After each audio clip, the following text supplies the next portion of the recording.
puissante, majestueuse, hors norme.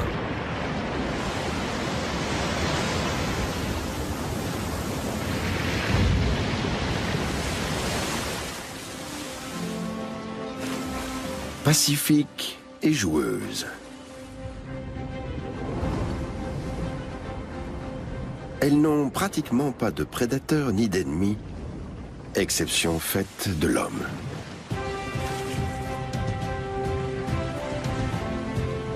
Leur chair est très prisée dans certains pays. Elles ont été chassées pour produire corsets, parfums et toutes sortes de produits lucratifs. Et elles continuent de l'être. Une véritable industrie synonyme de pouvoir et de richesse pour l'homme. À une époque, leur huile éclairait le monde entier et faisait tourner la roue du progrès.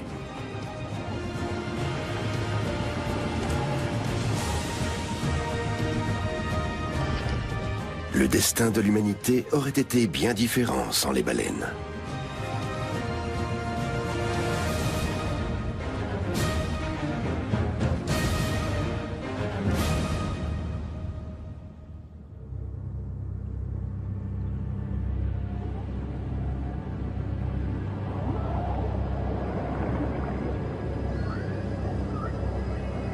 Après plusieurs millénaires de coexistence, un nouveau chapitre s'ouvre dans l'histoire commune des baleines et de l'homme. Désormais, on préfère observer les grands mammifères marins plutôt que de les chasser.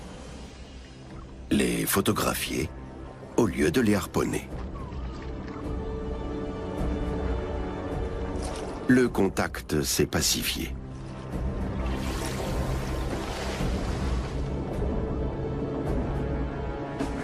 Le tourisme baleinier connaît un essor sans précédent, comme dans la réserve marine de Stellwagen Bank, au large de la côte nord-est des États-Unis. Autrefois pourtant, on chassait activement la baleine dans ces eaux. De nos jours, l'observation des grands mammifères marins rapporte plus que leur massacre. Tout le monde y gagne. Car amener les touristes au plus près des cétacés permet aussi de changer leur regard sur les baleines et de les sensibiliser à leur protection.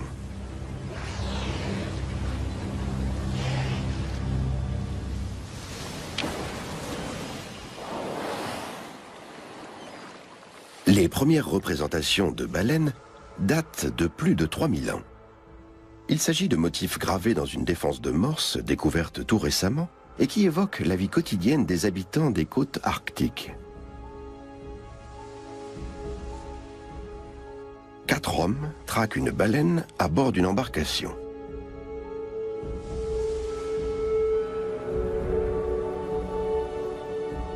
À Barrow, en Alaska, les méthodes de chasse ancestrales sont encore pratiquées de nos jours. Les portes de la localité la plus septentrionale des États-Unis sont d'ailleurs matérialisées par 2 imposantes côtes de baleines.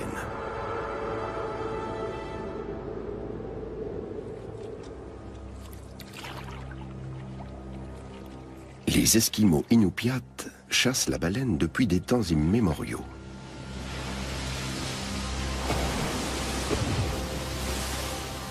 Avec pour seule arme des harpons et la force de leurs muscles.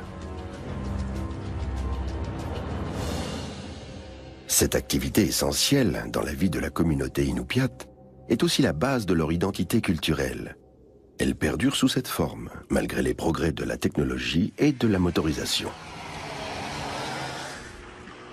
La longue nuit polaire est finie, et les 4000 habitants de Barrow semblent revivre.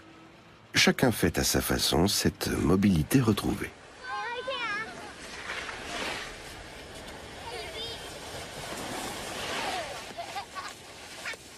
Il est temps que l'hiver se termine, car les réserves de nourriture sont presque épuisées. Ce réfrigérateur naturel est partagé par toute la communauté. La chair de baleine est conservée en profondeur dans le permafrost. Riche en minéraux et en vitamines, c'est un aliment idéal pour les mois d'hiver.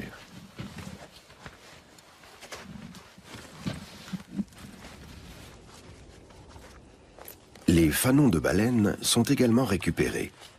Ces lames de cornes flexibles sont utilisées aujourd'hui par les artisans sculpteurs de barreaux. Mais il fut un temps où les fanons étaient encore plus recherchés que l'huile ou la chair des cétacés.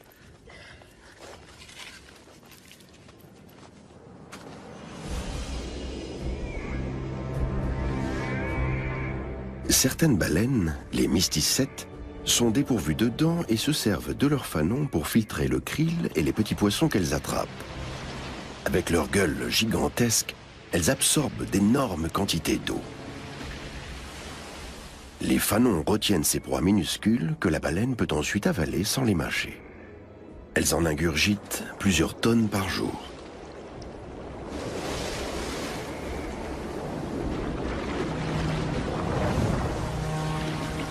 Légers et souples, les fanons ont une consistance très intéressante. C'est ce qui fait leur valeur.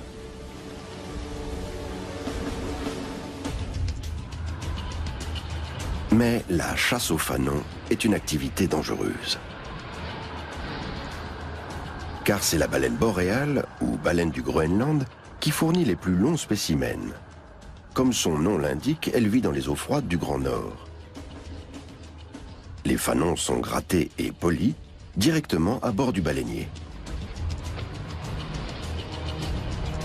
Ils sont dotés d'une élasticité étonnante, ce qui en fait un matériau idéal pour les parapluies et les dessous. Les baleines de corset faisaient une taille de guêpe aux dames de la haute société. La reine Élisabeth Ier avait bien saisi l'importance économique du secteur baleinier. Et en 1576, elle accorde l'autorisation de chasser la baleine dans toutes les mers. L'Angleterre va désormais pouvoir répondre à la demande croissante de fanons et d'huile de baleine. Les galions de Sa Majesté mettent le cap au nord et s'aventurent jusqu'en Arctique, au large du Groenland et du Spitzberg.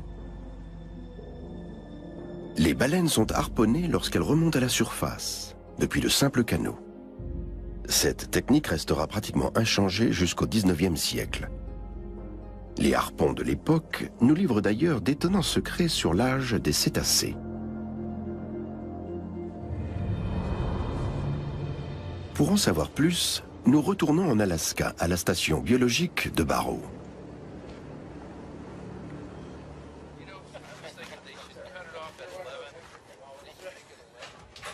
Le biologiste marin Craig George travaille ici au service de la commune.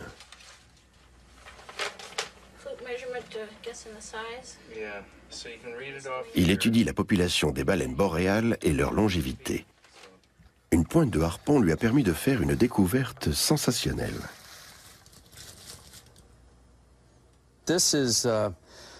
Voici une pointe en pierre qu'on a retrouvée dans une baleine boréale. C'est le plus beau spécimen existant. Il témoigne d'un artisanat sophistiqué.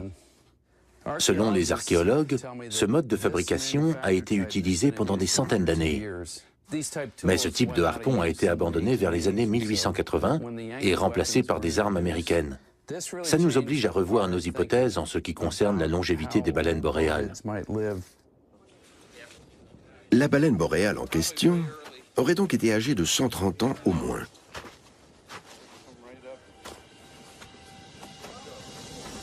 Craig George cherche à confirmer son hypothèse.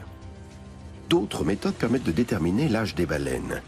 Par exemple, l'examen de la structure de leurs yeux. Pour cela, il accompagne des chasseurs au bord de la banquise.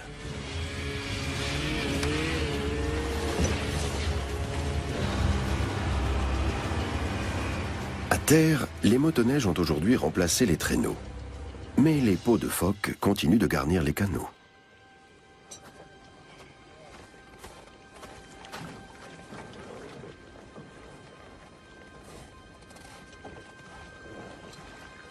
L'attente peut commencer par moins 20 degrés.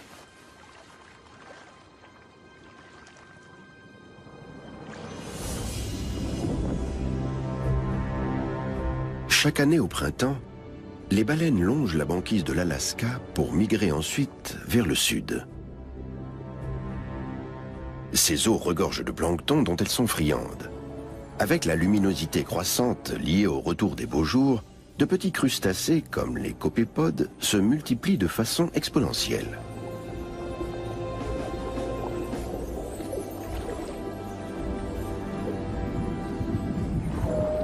Les baleines sont également présentes un peu plus au sud, au large de la côte atlantique américaine.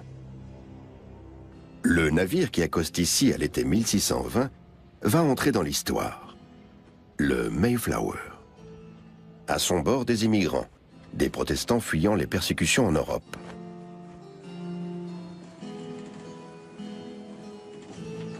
Il crée la colonie de Plymouth, en Nouvelle-Angleterre.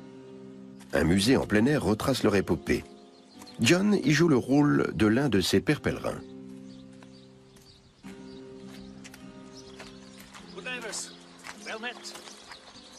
Il connaît leur histoire sur le bout des doigts et nous raconte qu'à leur arrivée, les colons ne savaient rien de la pêche, a fortiori de la chasse à la baleine.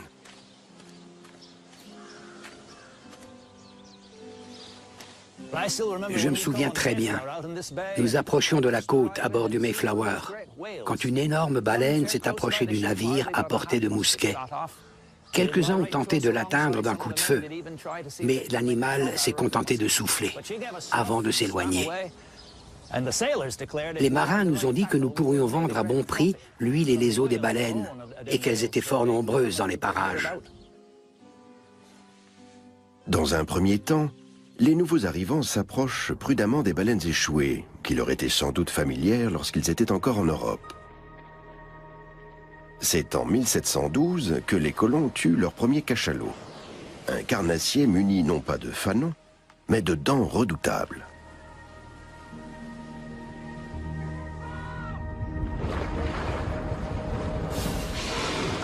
Sur la côte, de petites localités comme New Bedford deviennent bientôt des métropoles de la chasse à la baleine.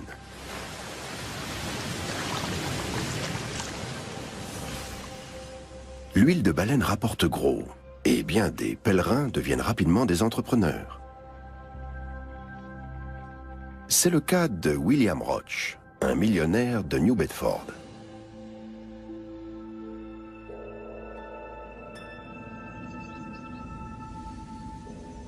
Son fils souhaite exposer sa richesse aux yeux de tous et fait construire l'une des demeures les plus fastueuses de la ville.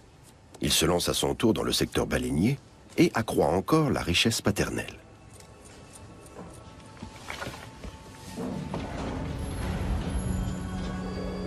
Celle-ci est soigneusement conservée dans une luxueuse chambre forte. La famille Roach n'est pas un cas isolé, comme en témoignent les nombreuses villas de New Bedford. Au début du 19e siècle, la chasse à la baleine est la branche économique la plus lucrative en Amérique. C'est un chapitre de l'histoire économique qui s'écrit, mais aussi une page de la littérature, lorsque le jeune Herman Melville s'engage sur un baleinier à New Bedford. Son expérience va nourrir son célèbre roman Moby Dick. Comme tous les marins, Melville sollicite la bénédiction de Dieu avant d'appareiller.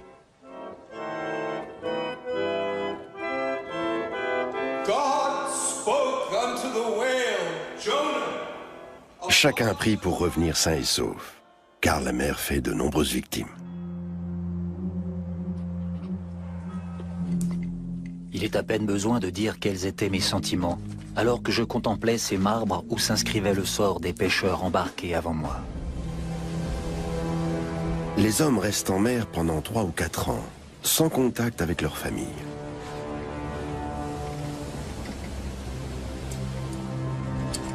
Une fois à proximité des baleines, le harponneur prépare son arme.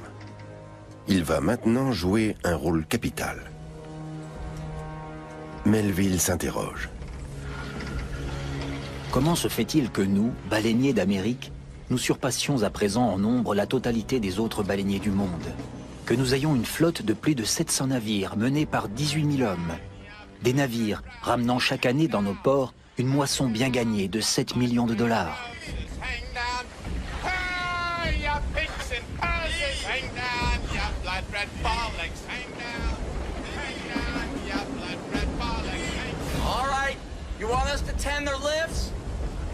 Que signifie tout cela, sinon la puissance inhérente à la pêche à la baleine? Au début du voyage, on danse encore sur le pont. Pourtant, une expédition en mer de plusieurs années n'est pas une partie de plaisir. Les hommes sont entassés dans une chaleur et une puanteur insoutenables. En voilà une qui souffle.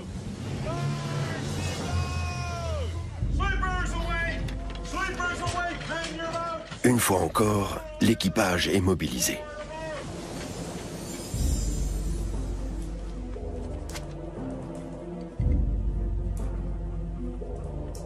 Herman Melville décrit la mise à l'eau des canots et les efforts des rameurs. Comme des forcenés, ils nageaient et peinaient de toute leur force.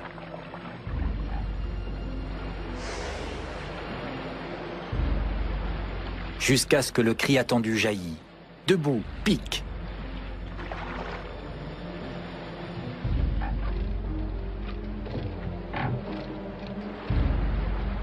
Maintenant, la baleinière volait sur l'eau comme un requin, toute nageoire dehors.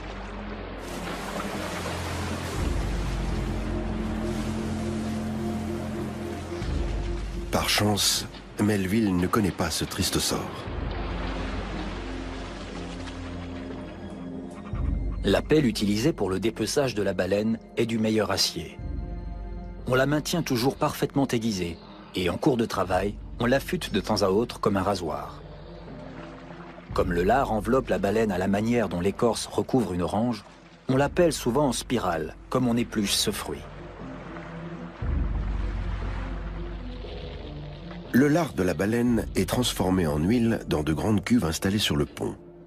Les restes de graisse servent à alimenter le feu. Le navire ne regagne son port d'attache qu'après avoir rempli tous ses fûts, une cargaison de 100 à 300 tonnes. New Bedford sert de port de transbordement. Une partie des tonneaux partent vers d'autres destinations. Le reste alimente l'industrie locale. La manufacture de bougies Rodman, par exemple. L'huile de cachalot, également appelée spermaceti, est particulièrement prisée. Un mâle adulte en stocke jusqu'à 2 tonnes dans son crâne.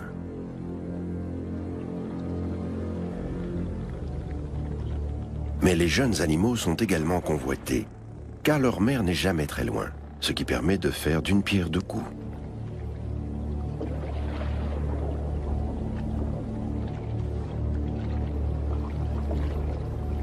Les géants des océans vivent en groupes familiaux et nagent souvent juste à la surface pour économiser leurs forces. C'est pour se nourrir qu'ils plongent dans les profondeurs, jusqu'à 3000 mètres en dessous du niveau de la mer.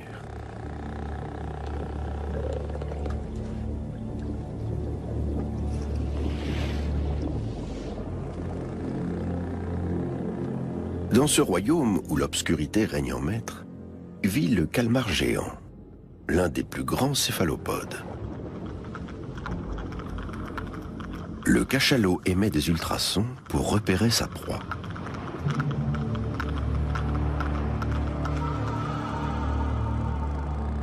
Et il plante ses dents pointues dans l'animal. Ces mâchoires, on peut les observer au musée de la baleine de New Bedford. Elles sont une source de fascination inépuisable pour Robert Stewart, spécialiste des baleines. Le cachalot est la seule grande baleine à dents. Sa mâchoire inférieure en compte entre 38 et 44. La mâchoire supérieure est composée de cavités dans lesquelles ses dents viennent se loger. C'est l'une des caractéristiques les plus intéressantes de cet animal. La tête du cachalot contient un vaste réservoir concave qui renferme un spermacéti très pur et facilement accessible. On pouvait l'extraire directement du crâne de l'animal et le transporter en fût jusqu'à New Bedford.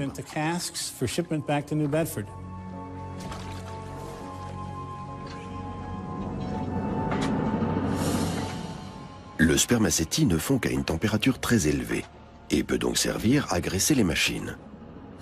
Dans les lampes, il se consume sans produire de suie ni dégager d'odeur désagréable.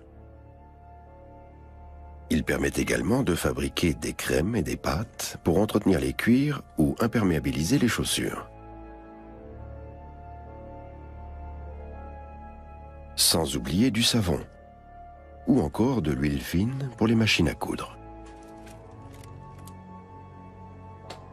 Le spermacétie assure aussi le bon fonctionnement des mécanismes de montre.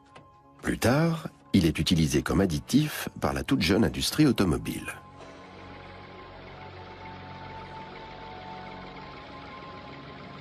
Mais revenons à New Bedford.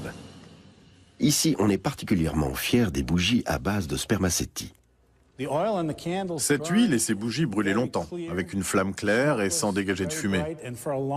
Par comparaison, les autres variétés de cire ou d'huile enfumaient tout le monde et sentaient mauvais. L'huile de spermacétie était donc très précieuse. On peut dire sans exagérer que les manufactures de spermacétie éclairaient et faisaient tourner le monde.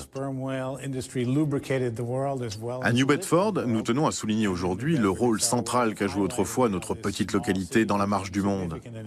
À une époque, c'était l'une des villes les plus riches et les plus cosmopolites de la Terre, à égalité avec Paris ou Londres.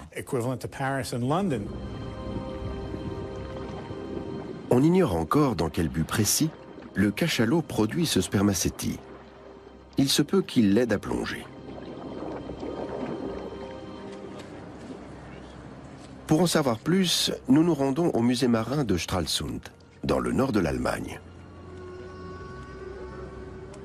On peut y admirer un cachalot en plein combat avec une pieuvre géante. Harald Benke est le directeur de l'établissement. Le museau du cachalot est le plus grand du règne animal. Il ne lui sert pas à sentir, mais à plonger. C'est dans la partie supérieure de ce museau qu'est stocké près d'1,5 tonne de spermacétie. D'extérieur, il ressemble à une huile quelconque, mais il a une caractéristique particulière. Lorsqu'il se refroidit, sa densité augmente. Cette petite fiole qui contient du spermacétie représente le cachalot. Voyons ce qui se passe dans l'eau froide. La fiole reste près de la surface de l'eau, comme le cachalot. Le museau de l'animal se refroidit au contact de l'eau froide et le spermacétie s'alourdit, ce qui permet au cachalot de plonger. Vous allez voir ce qui se produit avec cette bouteille.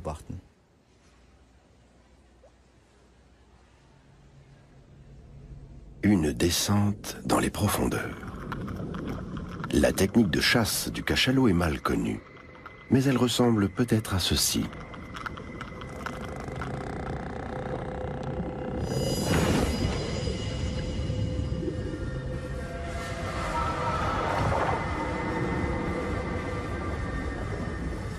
Le corps du cachalot se réchauffe pendant qu'il chasse, et cette chaleur se transmet au spermacétie. Il retrouve son état liquide, ce qui permet au cachalot de remonter facilement vers la surface. Cette substance unique est donc nécessaire aux cachalots. Elle détermine leur mode de vie si particulier.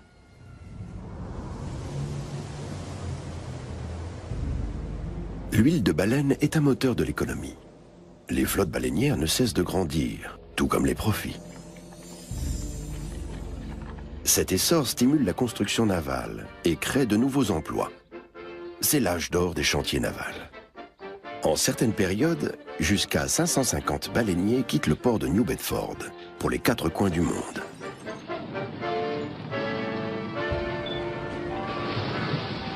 Ces navires doivent être équipés, par exemple avec des canots.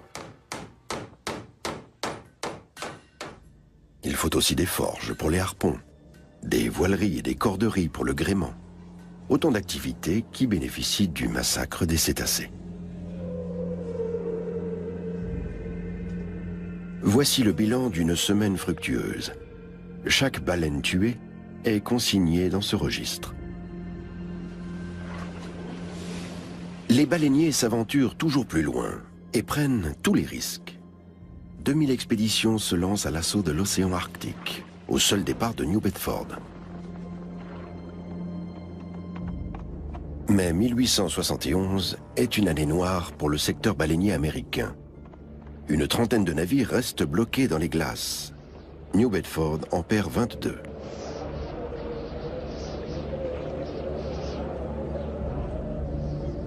Le déclin de la petite ville s'amorce lentement.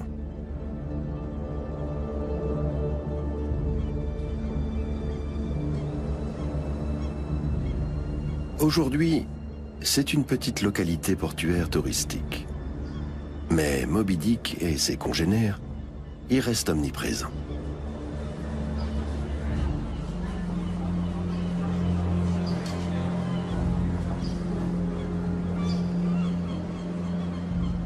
Pour New Bedford, la grande épopée de la chasse à la baleine n'est plus qu'un lointain souvenir. En Alaska, en revanche, c'est toujours une réalité. Au bord de la banquise, l'attente des Inupiats se poursuit. Pour les aînés comme Walter Hackpick, une baleine est considérée comme un cadeau.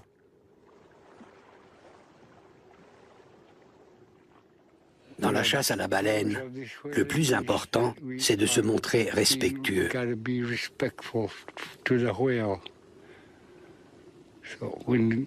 Avant de partir, nous commençons par prier et demander assistance afin que la baleine se donne à nous volontairement pour le bien de la communauté de Barrow.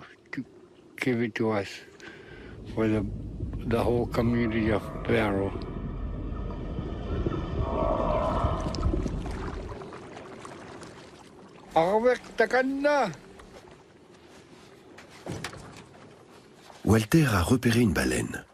Il s'agit maintenant de s'approcher d'elle le plus discrètement possible. Cette technique de chasse millénaire est bien rodée. Les peaux de phoque qui recouvrent l'embarcation amortissent le bruit des vagues.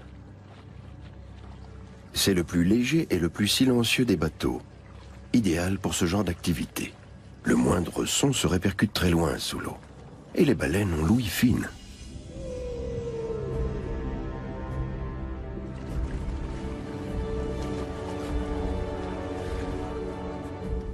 La baleine boréale est la seule à se risquer aussi loin dans les glaces. Si elle s'enfuit, les chasseurs n'ont aucune chance de la rattraper. Il n'est pas rare qu'ils rentrent bredouilles de ce genre d'expédition.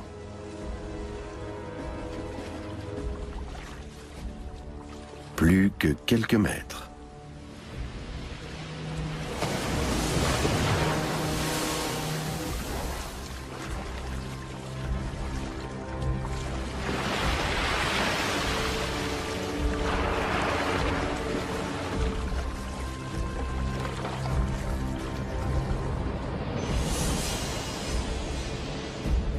En 1868, le Norvégien Sven Foyn met au point le harpon explosif. Une arme très efficace, redoutable pour l'animal et sans danger pour l'homme.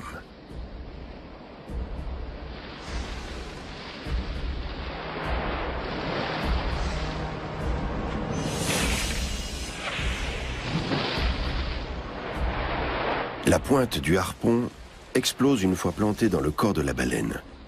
Ce procédé cruel ne lui laisse aucune chance, quelle que soit sa taille. Sur ces images, une baleine bleue, le plus gros animal que la Terre ait jamais porté, traqué par le pire prédateur de tous les temps. Au début du XXe siècle, les pays industriels s'intéressent plus que jamais à l'huile de baleine. Désormais, celle-ci entre également dans la composition de produits pharmaceutiques et cosmétiques.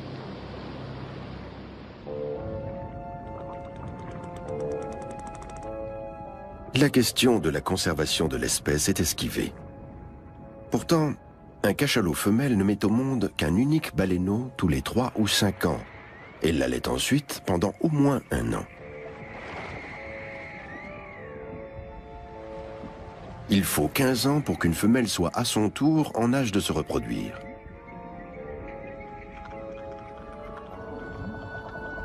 Une espèce qui se perpétue aussi lentement est particulièrement vulnérable.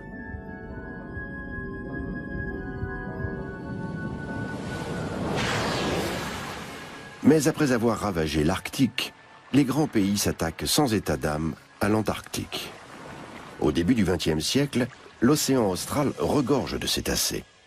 Parmi eux, des colosses de 130 tonnes qui fendent les eaux glaciales, les baleines bleues.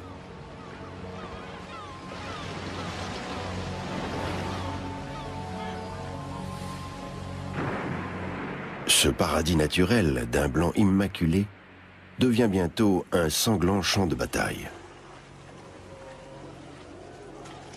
Les grandes nations baleinières, notamment la Norvège et le Royaume-Uni, installent des bases permanentes à terre. Les abattoirs tournent à plein régime et le stock de cétacés paraît inépuisable. Un chapitre particulièrement sombre de l'histoire des baleines.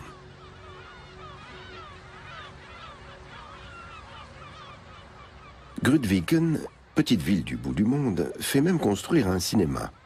Une distraction bienvenue au milieu de la puanteur, de la suie et de la crasse.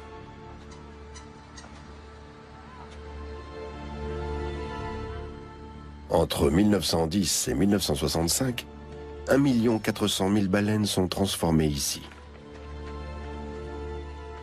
Des treuils motorisés permettent de positionner les cadavres sur une vaste plateforme de découpe. Ils sont ensuite dégraissés et dépecés. L'huile de baleine est plus demandée que jamais. À la veille de la Première Guerre mondiale, elle est transformée en glycérine pour fabriquer des explosifs.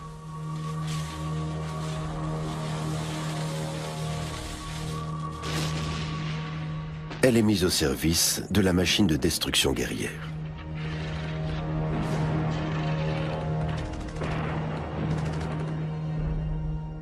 Parallèlement, le secteur de la beauté s'empare également de l'huile de baleine.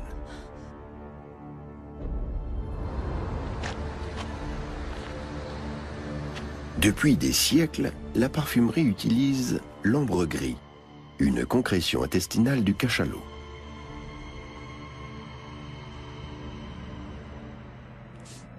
Des senteurs haut de gamme venues tout droit de l'intestin des cétacés.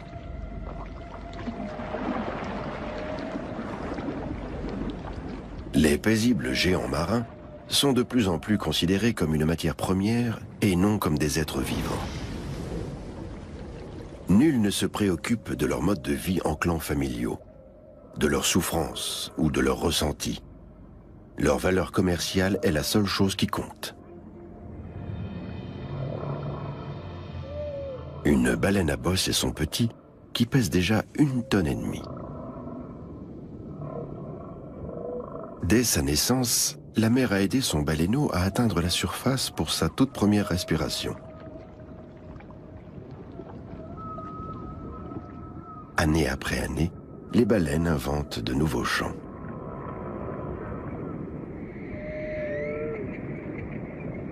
Pour traquer les poissons, elles travaillent en équipe. Elles produisent des bulles d'air formant une sorte de filet qui enveloppe les bancs de poissons pour les piéger.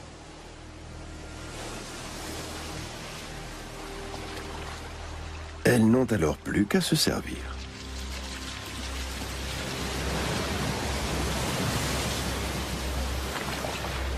Dans les années 30, personne ne s'intéresse encore au comportement fascinant des baleines. La chasse à grande échelle se poursuit. Nous sommes dans le port de Hambourg, en septembre 1936. Le navire-usine allemand Jan Wellem appareille pour sa première expédition dans l'Antarctique avec 250 hommes à bord.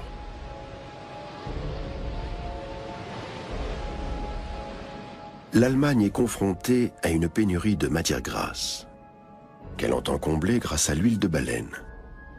Il s'agit de constituer des réserves pour soutenir la politique d'agression prévue par Hitler. Cette première grande campagne de chasse se solde par 920 baleines tuées, soit plus de 10 000 tonnes d'huile. Une partie finit sur le pain des Allemands sous forme de margarine.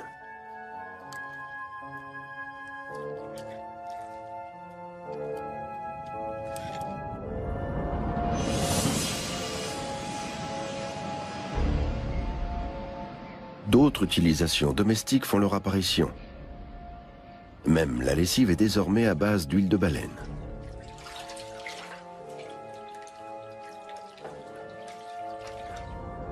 La Deuxième Guerre mondiale amène un bref répit, tandis que les grandes puissances s'affrontent sur les océans.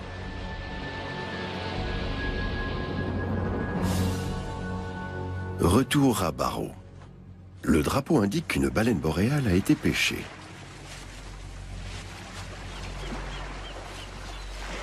Toute la communauté se rassemble au bord de la banquise.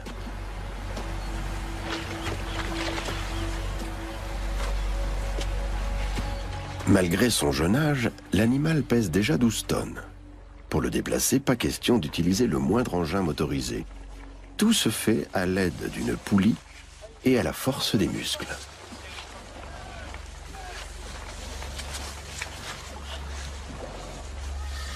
Au total, les communautés baleinières traditionnelles de la côte ont le droit de tuer environ 40 animaux par an. La manœuvre, qui va durer plusieurs heures, est une source de cohésion pour la communauté Inupiat. Voilà plusieurs années que Craig George tient scrupuleusement l'inventaire des baleines harponnées.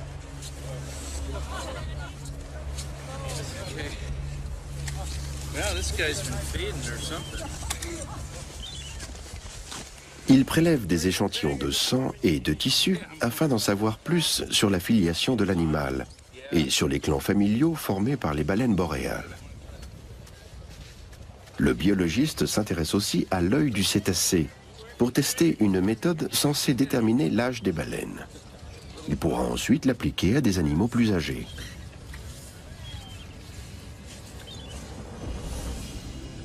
L'une des baleines boréales soumises à ce test a été estimée à 217 ans. Le record de longévité sur notre planète pourrait donc être détenu par les cétacés. Le Japon déclare lui aussi ses chasses à la baleine comme activité de recherche scientifique. Des campagnes qui tuent chaque année 1 millier de petits rorquals et une 50aine de baleines à bosse. Greenpeace tente par tous les moyens d'empêcher ces abus.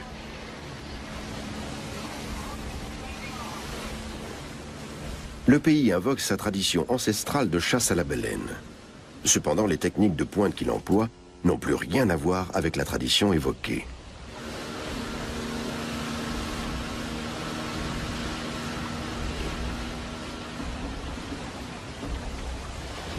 Au pays du soleil levant, la chair de baleine est un aliment très prisé. Toutefois, l'autorisation ou non de la chasse commerciale ne peut pas être fonction d'une simple question de goût.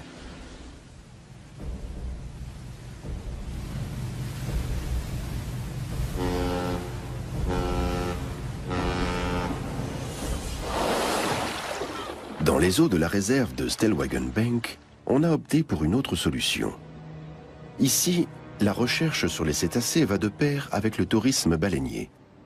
Mason Weinreich dirige le centre des baleines de la Nouvelle-Angleterre à Gloucester. Il peut les désigner par leur nom, mais aussi décrire leurs habitudes et leurs particularités aux touristes qu'il embarque à son bord.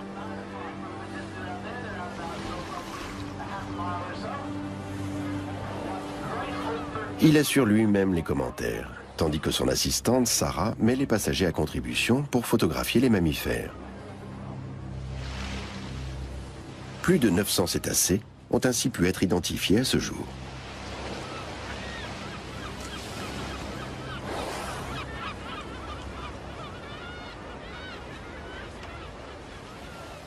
Chaque baleine à bosse présente une marque unique sur la nageoire caudale, qui permet de l'identifier à la façon d'une empreinte digitale. Mason Weinreich se bat depuis des années pour la protection des cétacés et a déjà obtenu quelques succès notoires.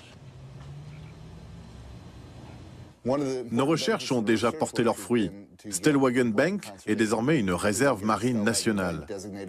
Les couloirs de navigation ont été déviés, les baleines risquent donc moins d'être heurtées par les navires. On espère aussi faire modifier le matériel utilisé pour la pêche afin d'éviter qu'elles se prennent dans les filets.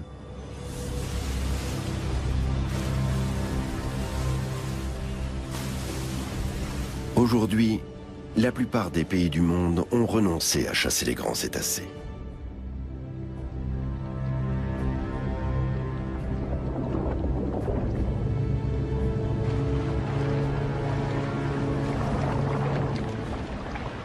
Mais pas question de crier victoire, car face au léger renouvellement de la population des baleines, des voix s'élèvent pour réclamer une libéralisation complète de la chasse. Et qu'en est-il des baleines boréales, espèces en voie de disparition?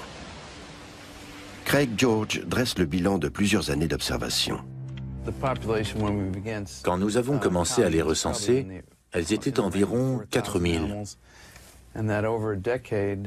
10 ans plus tard, on en dénombrait à peu près 6000. Et aujourd'hui, on est entre 11 et 12 000. Mais les chasseurs locaux vous diront que beaucoup de baleines échappent aux observateurs, par exemple en nageant sous la glace.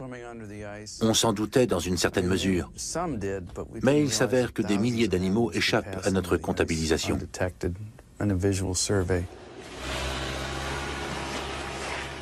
Aujourd'hui, la population de baleines boréales semble en sécurité. Leur nombre est supérieur aux estimations et ne cesse d'augmenter. Les Inupiats peuvent continuer à remplir leur garde-manger naturel.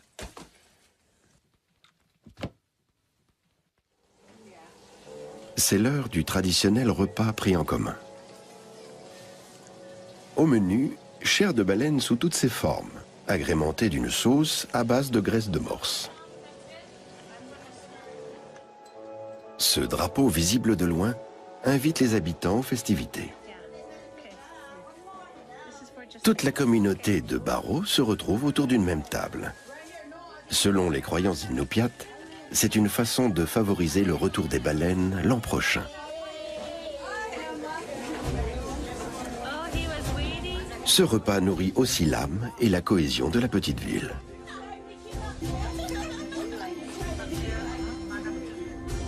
Puiser des forces dans les traditions pour mieux résister à l'omniprésence de la culture américaine. Chasser pour ne pas disparaître. L'histoire commune de l'homme et de la baleine a décidément bien des facettes différentes.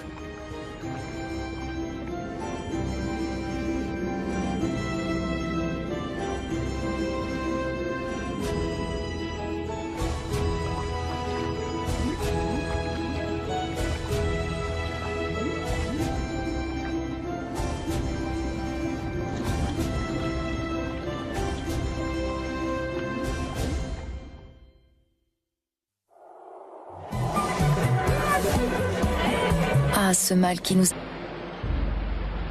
Jusqu'à ce que le cri attendu jaillit. Debout, pique.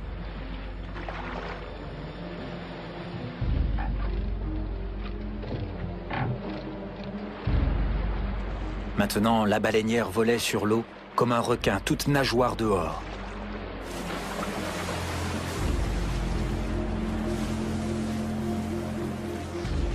Par chance, Melville ne connaît pas ce triste sort. La pelle utilisée pour le dépeçage de la baleine est du meilleur acier. On la maintient toujours parfaitement aiguisée et en cours de travail, on l'affûte de temps à autre comme un rasoir. Comme le lard enveloppe la baleine à la manière dont l'écorce recouvre une orange, on la pelle souvent en spirale, comme on épluche ce fruit. Le lard de la baleine est transformé en huile dans de grandes cuves installées sur le pont. Les restes de graisse servent à alimenter le feu. Le navire ne regagne son port d'attache qu'après avoir rempli tous ses fûts, une cargaison de 100 à 300 tonnes.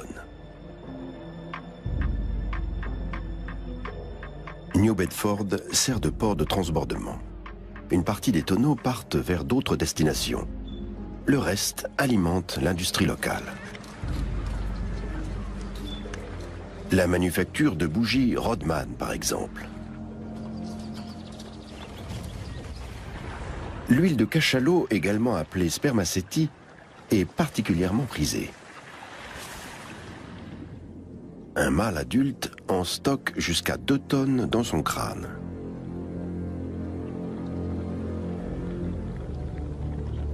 Mais les jeunes animaux sont également convoités, car leur mère n'est jamais très loin, ce qui permet de faire d'une pierre deux coups.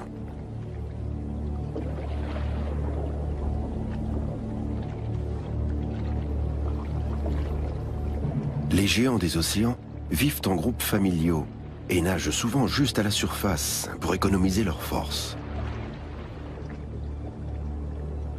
C'est pour se nourrir qu'ils plongent dans les profondeurs, jusqu'à 3000 mètres en dessous du niveau de la mer.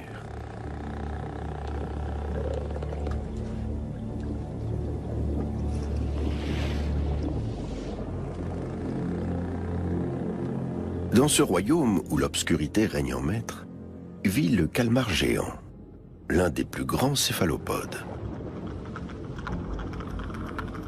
Le cachalot émet des ultrasons pour repérer sa proie.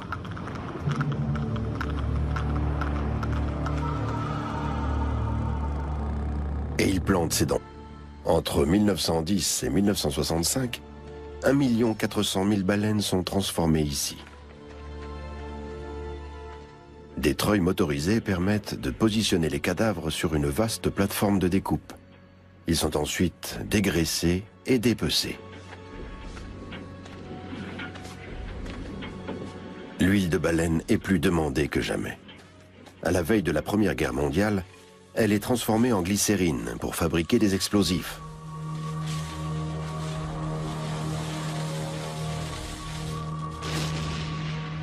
Elle est mise au service de la machine de destruction guerrière.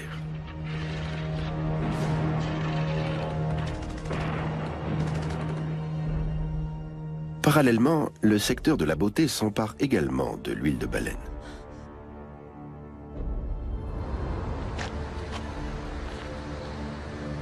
Depuis des siècles, la parfumerie utilise l'ambre gris, une concrétion intestinale du cachalot.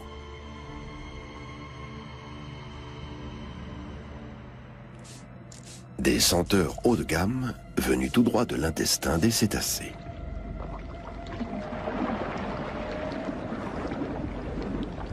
Les paisibles géants marins sont de plus en plus considérés comme une matière première et non comme des êtres vivants.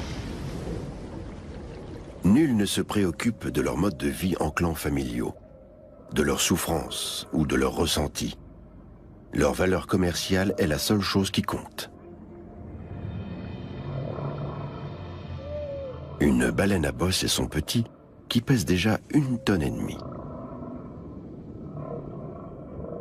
Dès sa naissance, la mère a aidé son baleineau à atteindre la surface pour sa toute première respiration. Année après année, les baleines inventent de nouveaux chants.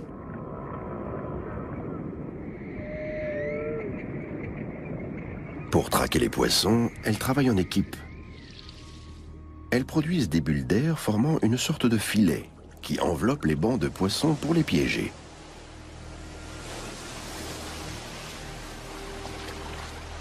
Elles n'ont alors plus qu'à se servir.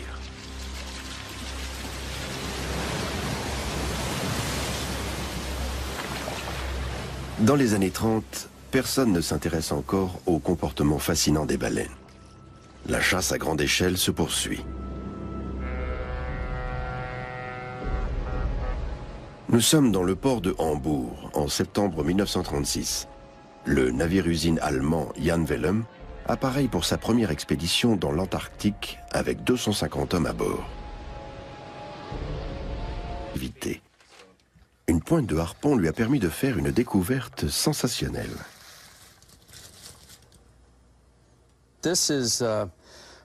Voici une pointe en pierre qu'on a retrouvée dans une baleine boréale. C'est le plus beau spécimen existant. Il témoigne d'un artisanat sophistiqué. Selon les archéologues, ce mode de fabrication a été utilisé pendant des centaines d'années. Mais ce type de harpon a été abandonné vers les années 1880 et remplacé par des armes américaines. Ça nous oblige à revoir nos hypothèses en ce qui concerne la longévité des baleines boréales. La baleine boréale en question aurait donc été âgée de 130 ans au moins.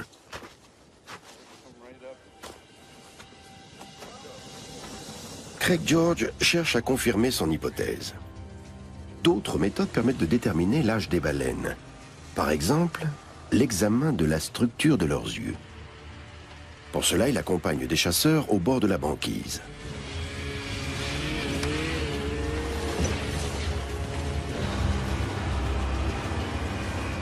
À terre, les motoneiges ont aujourd'hui remplacé les traîneaux. Mais les peaux de phoque continuent de garnir les canaux.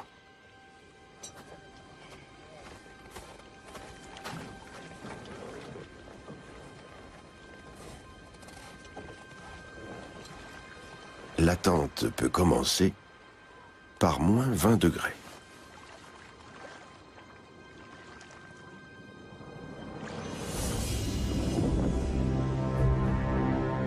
Chaque année au printemps, les baleines longent la banquise de l'Alaska pour migrer ensuite vers le sud.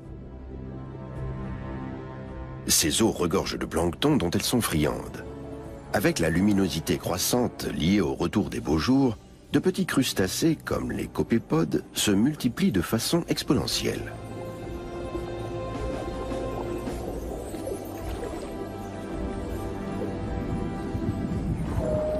Les baleines sont également présentes un peu plus au sud, au large de la côte atlantique américaine. Le navire qui accoste ici à l'été 1620 va entrer dans l'histoire, le Mayflower. À son bord, des immigrants, des protestants fuyant les persécutions en Europe.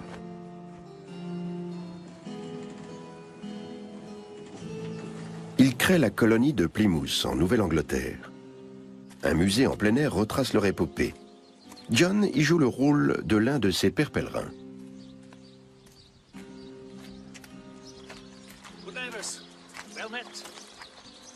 Il connaît leur histoire sur le bout des doigts et nous raconte qu'à leur arrivée, les colons ne savaient rien de la pêche, a fortiori de la chasse à la baleine.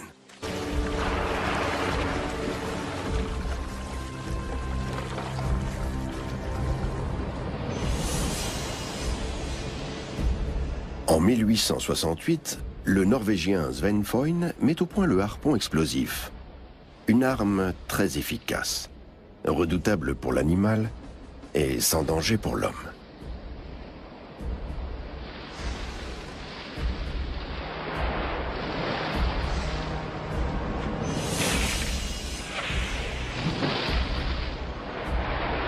La pointe du harpon explose une fois plantée dans le corps de la baleine.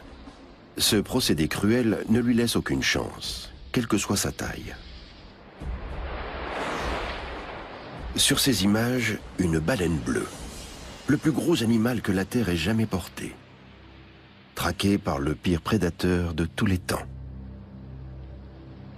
Au début du XXe siècle, les pays industriels s'intéressent plus que jamais à l'huile de baleine. Désormais, celle-ci entre également dans la composition de produits pharmaceutiques et cosmétiques.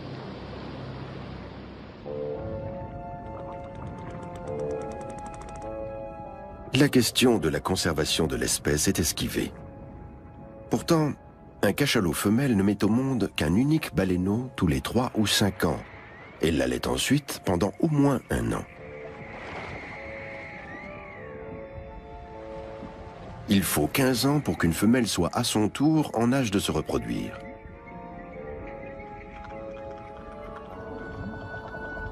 Une espèce qui se perpétue aussi lentement est particulièrement vulnérable.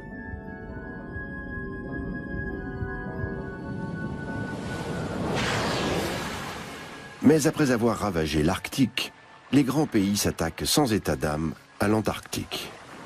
Au début du XXe siècle, l'océan austral regorge de cétacés. Parmi eux, des colosses de 130 tonnes qui fendent les eaux glaciales, les baleines bleues.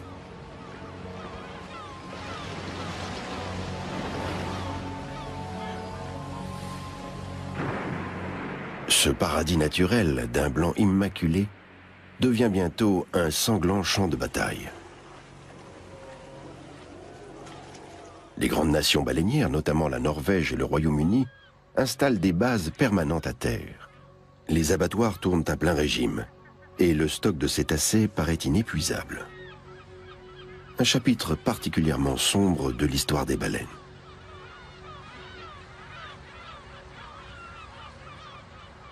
Grudviken, petite ville du bout du monde, fait même construire un cinéma. Une distraction bienvenue au milieu de la puanteur, de la suie et de la crasse. Les manufactures de spermacétie éclairaient et faisaient tourner le monde. À New Bedford, nous tenons à souligner aujourd'hui le rôle central qu'a joué autrefois notre petite localité dans la marche du monde. À une époque, c'était l'une des villes les plus riches et les plus cosmopolites de la Terre, à égalité avec Paris ou Londres. On ignore encore dans quel but précis le cachalot produit ce spermacétie. Il se peut qu'il l'aide à plonger. Pour en savoir plus, nous nous rendons au musée marin de Stralsund, dans le nord de l'Allemagne. On peut y admirer un cachalot en plein combat avec une pieuvre géante. Harald Benke est le directeur de l'établissement. Le museau du cachalot est le plus grand du règne animal. Il ne lui sert pas à sentir, mais à plonger. C'est dans la partie supérieure de ce museau qu'est stocké près d'1,5 tonne de spermacétie. D'extérieur, il ressemble à une huile quelconque, mais il a une caractéristique particulière.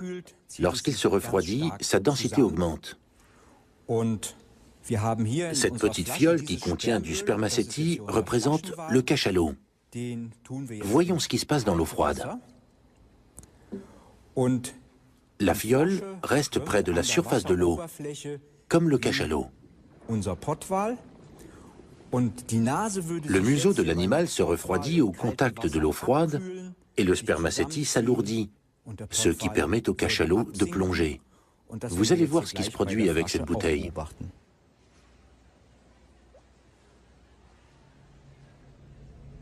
Une descente dans les profondeurs. La technique de chasse du cachalot est mal connue, mais elle ressemble peut-être à ceci.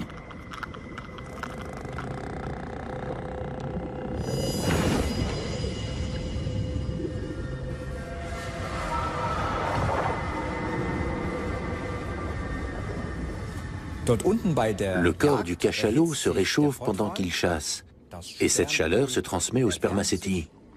Il retrouve son état liquide, ce qui permet au cachalot de remonter facilement vers la surface. Cette substance unique est donc nécessaire aux cachalots. Elle détermine leur mode de vie si particulier.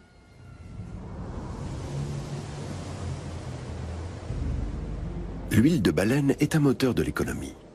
Les flottes baleinières ne cessent de grandir, tout comme les profits.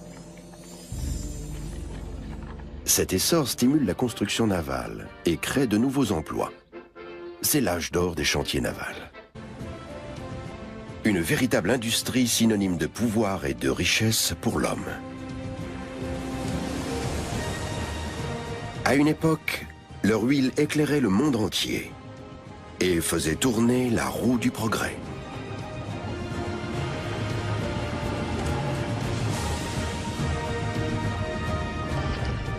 Le destin de l'humanité aurait été bien différent sans les baleines.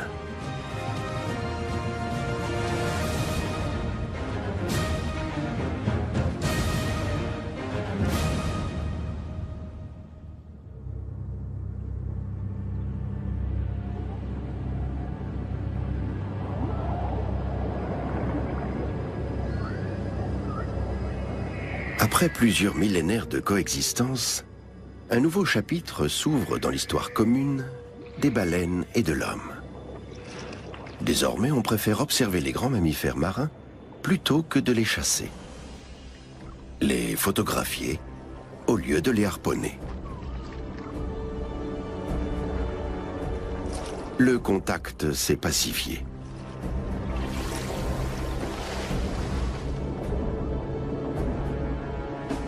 Le tourisme baleinier connaît un essor sans précédent, comme dans la réserve marine de Stellwagen Bank, au large de la côte nord-est des États-Unis. Autrefois pourtant, on chassait activement la baleine dans ses eaux. De nos jours, l'observation des grands mammifères marins rapporte plus que leur massacre. Tout le monde y gagne. Car amener les touristes au plus près des cétacés permet aussi de changer leur regard sur les baleines et de les sensibiliser à leur protection.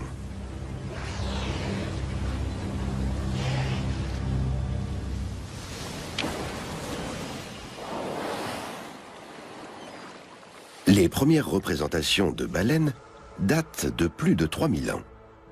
Il s'agit de motifs gravés dans une défense de morse découverte tout récemment et qui évoquent la vie quotidienne des habitants des côtes arctiques. 4 hommes traquent une baleine à bord d'une embarcation.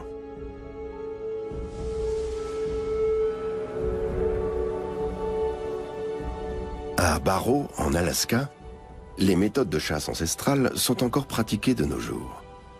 Les portes de la localité la plus septentrionale des États-Unis sont d'ailleurs matérialisées par 2 imposantes côtes de baleines.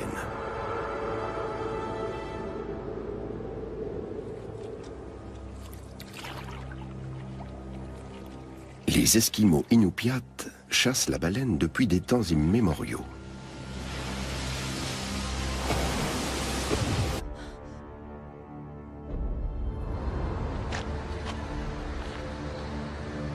Depuis des siècles, la parfumerie utilise l'ambre gris, une concrétion intestinale du cachalot.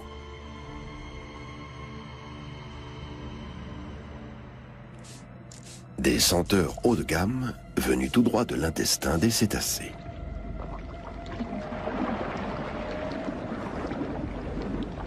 Les paisibles géants marins sont de plus en plus considérés comme une matière première et non comme des êtres vivants. Nul ne se préoccupe de leur mode de vie en clans familiaux, de leurs souffrances ou de leurs ressentis. Leur valeur commerciale est la seule chose qui compte. Une baleine à bosse et son petit, qui pèse déjà 1,5 tonnes. Dès sa naissance, la mère a aidé son baleineau à atteindre la surface pour sa toute première respiration. Année après année, les baleines inventent de nouveaux chants.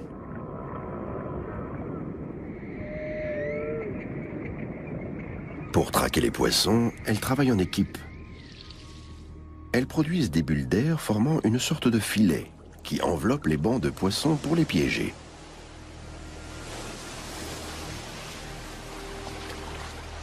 Elles n'ont alors plus qu'à se servir.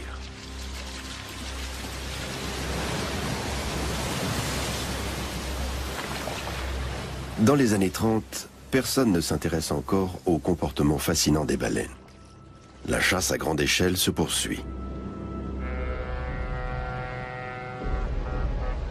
Nous sommes dans le port de Hambourg, en septembre 1936. Le navire-usine allemand Jan Wellem appareille pour sa première expédition dans l'Antarctique avec 250 hommes à bord.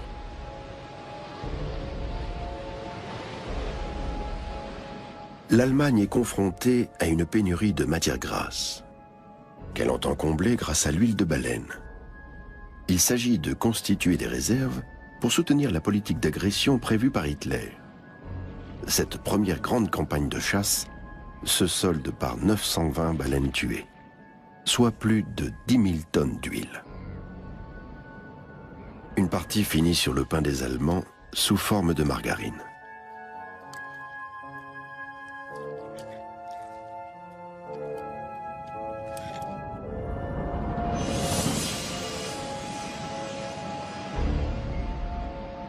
D'autres utilisations domestiques font leur apparition. Même la lessive est désormais à base d'huile de baleine. De positionner les cadavres sur une vaste plateforme de découpe. Ils sont ensuite dégraissés et dépecés.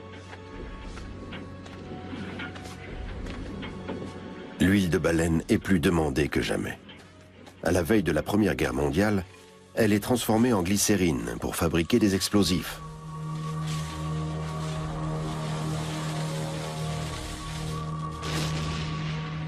Elle est mise au service de la machine de destruction guerrière.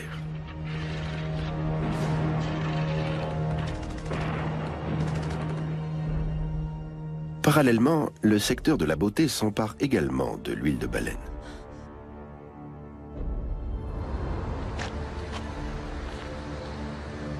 Depuis des siècles, la parfumerie utilise l'ambre gris, une concrétion intestinale du cachalot.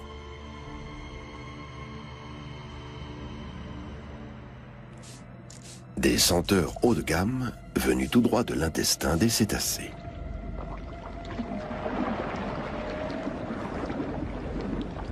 Les paisibles géants marins sont de plus en plus considérés comme une matière première et non comme des êtres vivants. Nul ne se préoccupe de leur mode de vie en clans familiaux, de leurs souffrances ou de leurs ressentis. Leur valeur commerciale est la seule chose qui compte. Une baleine à bosse et son petit, qui pèse déjà 1,5 tonnes. Dès sa naissance, la mère a aidé son baleineau à atteindre la surface pour sa toute première respiration. Année après année, les baleines inventent de nouveaux chants.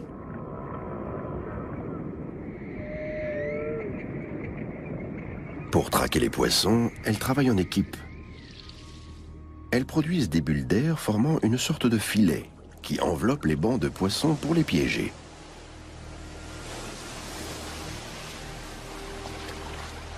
Elles n'ont alors plus qu'à se servir.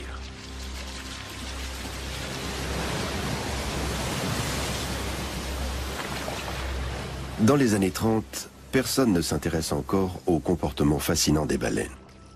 La chasse à grande échelle se poursuit. Nous sommes dans le port de Hambourg, en septembre 1936. Le navire-usine allemand Jan Wellem appareille pour sa première expédition dans l'Antarctique avec 250 hommes à bord.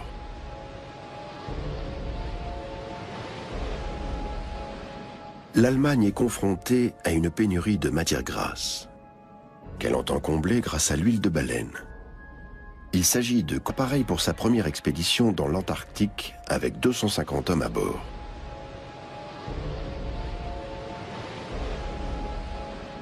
L'Allemagne est confrontée à une pénurie de matières grasses, qu'elle entend combler grâce à l'huile de baleine. Il s'agit de constituer des réserves pour soutenir la politique d'agression prévue par Hitler. Cette première grande campagne de chasse se solde par 920 baleines tuées, soit plus de 10 000 tonnes d'huile. Une partie finit sur le pain des Allemands sous forme de margarine.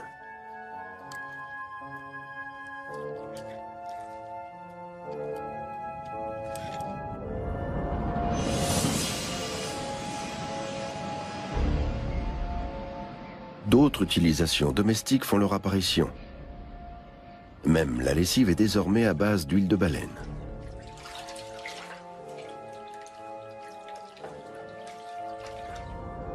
La Deuxième Guerre mondiale amène un bref répit, tandis que les grandes puissances s'affrontent sur les océans.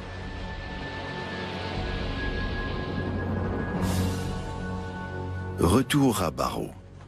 Le drapeau indique qu'une baleine boréale a été pêchée.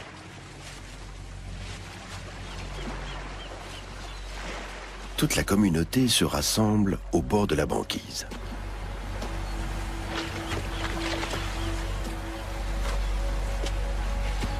Malgré son jeune âge, l'animal pèse déjà 12 tonnes. Pour le déplacer, pas question d'utiliser le moindre engin motorisé. Tout se fait à l'aide d'une poulie et à la force des muscles.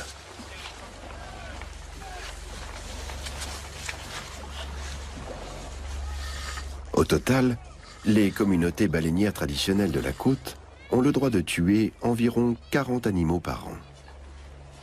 La manœuvre, qui va durer plusieurs heures, est une source de cohésion pour la communauté Inupiat. Voilà plusieurs années que Craig George tient scrupuleusement l'inventaire des baleines harponnées.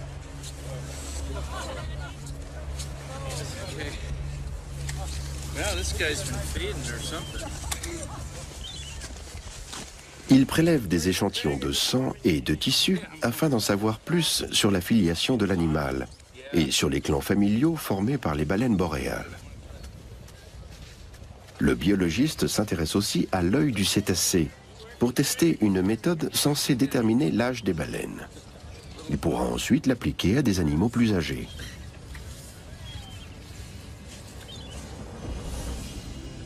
L'une des baleines boréales soumises à ce test a été estimée à 217 ans.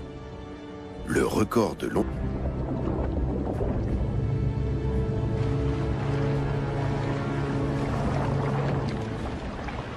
Mais pas question de crier victoire, car face au léger renouvellement de la population des baleines, des voix s'élèvent pour réclamer une libéralisation complète de la chasse. Et qu'en est-il des baleines boréales, espèces en voie de disparition? Craig George dresse le bilan de plusieurs années d'observation. Quand nous avons commencé à les recenser, elles étaient environ 4000. 10 ans plus tard, on en dénombrait à peu près 6000. Et aujourd'hui, on est entre 11 et 12 000. Mais les chasseurs locaux vous diront que beaucoup de baleines échappent aux observateurs, par exemple en nageant sous la glace. On s'en doutait dans une certaine mesure, mais il s'avère que des milliers d'animaux échappent à notre comptabilisation.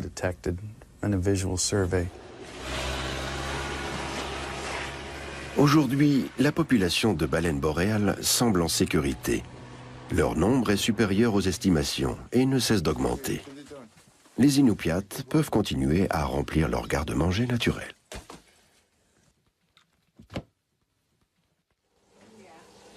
C'est l'heure du traditionnel repas pris en commun. Au menu, chair de baleine sous toutes ses formes, agrémentée d'une sauce à base de graisse de morse. Ce drapeau visible de loin invite les habitants aux festivités. Toute la communauté de Barrow se retrouve autour d'une même table. Selon les croyances inupiates, c'est une façon de favoriser le retour des baleines l'an prochain.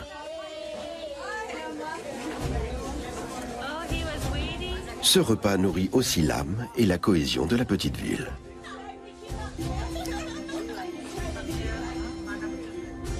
Puiser des forces dans les traditions pour mieux résister à l'omniprésence de la culture américaine. Chasser pour ne pas disparaître. L'histoire commune de l'homme et de la baleine a décidément bien des facettes différentes.